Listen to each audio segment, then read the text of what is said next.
Ice का नशा पूरा करने के लिए भाई ने अपनी बहन के ससुराल में नकबजनी की वारदात कर डाली। मौके पे जाते हैं, सामान बिखरा हुआ था, 2 गेट थे। तो जब बैक साइड पे गेट पे गए तो टूटा भी नहीं था, लेकिन खोल के कोई बंदा एंटर हुआ था। जब कैमरा चेक किए तो कैमरा में कोई बंदा नहीं आ रहा था। शफकत साहब, ये बताइएगा कि कैसे पता चला पुलिस को कि वारदात जिस घर में हुई है और उसमें बहन के घर में ही भाई ने वारदात की, यानी कि ससुराल में बहन की वारदात की? जी, ये 28/6/2025 को एक 15 पे कॉल मसूल होती है तकरीबन 8 बजे शाम। कॉलर कहता है जी हम घर पे मौजूद नहीं थे, तो हमारे घर में नकबजनी होगी, वारदात होगी। मौके पे जाते हैं, चेक करते हैं सारा। तो 2 गेट थे, एक बैक साइड पे था, एक फ्रंट साइड पे था। पहले हमने फर्स्ट ऑफ ऑल जाके चेक किया, सामान बिखरा हुआ था घर का। तो जब बैक साइड पे गेट पे गए तो वहाँ का दरवाज़ा टूटा भी नहीं था, लेकिन खोल के कोई बंदा एंटर हुआ था। हमने पूछा कि भी ये बैक साइड का गेट आप लॉक वगैरह करते हैं? उसने कहा जी रूटीन में हम ये लॉक नहीं करते। जब हमने चेक किया, मज़ीद चेक करने पे पता चला कि ये तकरीबन 2-1 दिन पहले से घर से गए हुए थे। 2 दिन से ये घर में मौजूद नहीं थे। कहाँ गए थे? ये साहिवाल गए थे।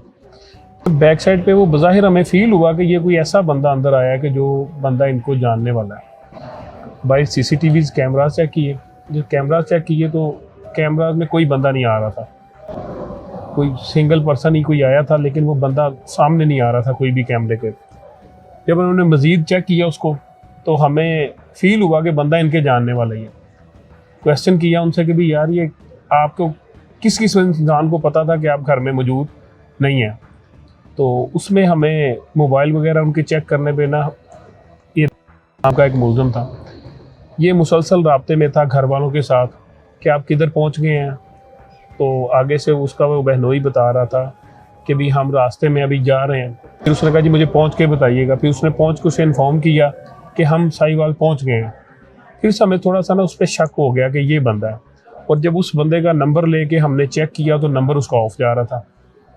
फिर हमने मज़ीद हमारा शक जो है ना कन्फर्मेशन की तरफ गया। फिर हमने उस पर वर्क शुरू किया, कैमरा चेक किए। वो अल्लाह ताला की ज़ात ने कामयाबी दी। वो हम फिर उसके मुख्तलिफ जगह, क्योंकि ये खुद 2 भाई हैं और 1 बहन है, और बहन की इस घर में शादी हुई थी। इनका घर बार कोई नहीं है, वेले हैं बिल्कुल, फिरते हैं सड़कों पे। बहन के घर अक्सर आ जाते थे। आइस का नशा भी करता था ये बंदा। तो बस उसी में इसने आइस के नशे में आके और ये बहन के घर ये वारदात की। फिर हमें उनको ढूंढने में एक बड़ी प्रॉब्लम आई, क्योंकि घर बार नहीं था उसका। कभी उस ग्राउंड, कभी हम दाता साहब गए, कभी किस जगह पे गए जिस जगह पे नशइयों के अड्डे वगैरह हो सकते हैं, हमने वहाँ से उसे ढूंढा। फिर हमें ये लियाकताबाद के इलाके में एक ग्राउंड में से मिला। कैसे वहाँ पे बैठा हुआ था, सो रहा था, क्या कर रहा था? हमने वहाँ पे ना कोई इन्फॉर्मर, अपने लोकल इन्फॉर्मेशन हमने वहाँ पे जनरेट की हुई थी। हमने वहाँ पे लोग छोड़े हुए थे। तो जब ये आया उन्होंने हमें कॉल की, हमने इसको पकड़ा और उसके पास ही वो बैग मौजूद था जिसमें वो सब सामान लेके गया था। हाँ जी, वो सब सामान उसी बैग में ही मौजूद था जी उस वक्त। अच्छा, क्या था सामान बैग में जो था? बैग में मुकम्मल ज़ेवरात मिले, कैश मिला और ATM cards, watches, each and everything जो ये लेके गया था वो सारा उस बैग में मौजूद था। कैश कितना था? घड़ियाँ कीमती थी कोई, उनकी मालियत क्या थी? जेवर कितना था?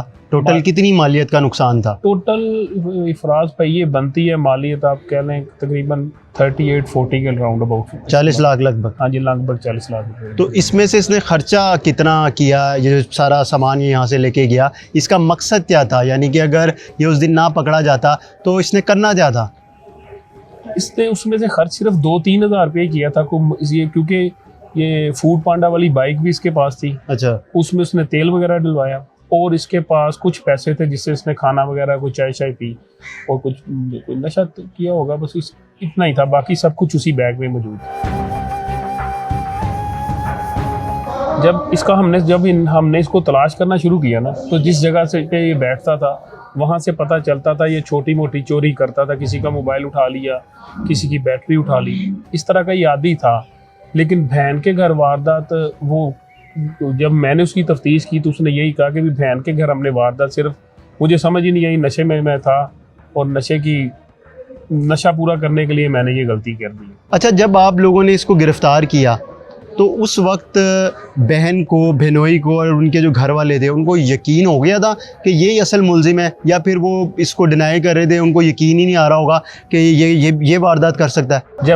जब हमने उन्हें बताया ना कि हमें इस पे शक है आपके इस वाले बंदे, ये दानिश नाम के बंदे पे, तब वो यकीन नहीं कर रहे थे। क्या कहते थे? तब कहते थे नहीं वो नहीं ऐसा हो सकता, क्योंकि उसकी बहन तो उस घर में थी, बहू थी, तो वो कहती नहीं ये नहीं हो सकता। मैंने उन्हें ये बोला था कि भी चलें अब हम देख लेते हैं, चेक कर लेते हैं मजीद, लेकिन वो अल्लाह ताला ने ऐसी मतलब कामयाबी दी और वो सेम बंदा और सेम सारा सामान ही फिर वो। तो मुलजिम ने जो अलमारियां थी, दराजे थी, वो तोड़ी थी, लॉकर उनके तोड़े थे या पहले से खुली भी थी? बिल्कुल तोड़ी थी, हर चीज़ पहले से उसने। कुछ अलमारियां थी क्योंकि वो अक्सर घर में तो रहता था, इन्हीं के घर में। सामान कहाँ से आया तोड़ने वाला? उसके बाद टूल्स कहाँ से आए? टूल्स वो इसी घर में रहता था, उसको हर चीज़ का पता था कि किस जगह पे क्या चीज़ पड़ी है। उसने हर चीज़ वहीं से लेके वहीं से तोड़ी और बैग एक बनाया, उसे पता था कि फलां जगह पे बैग पड़ा है, और एक बैग बनाया और बैग बना के वो निकल गया।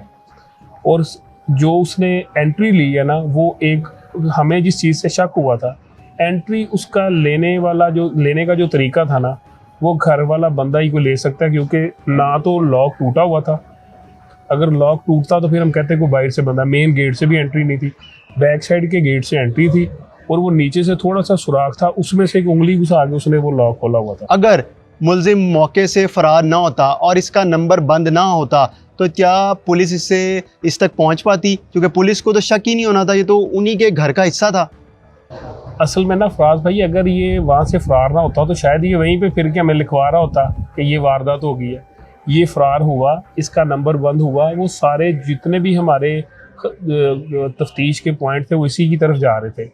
ये किसका फरार हो जाना, इसका नंबर बंद कर लेना, और उसके बाद फिर इसका उस वक़्त के बाद जब इसने उनसे पूछा कि आप पहुँच गए हो, किसी के साथ राब्ते में ना होना, ये 3-4 चीज़ें थी जो इसकी तरफ हमारी तफ्तीश का एंगल लेके जा रही थी, और इंशाल्लाह वहीं पे हम कामयाब हो गए।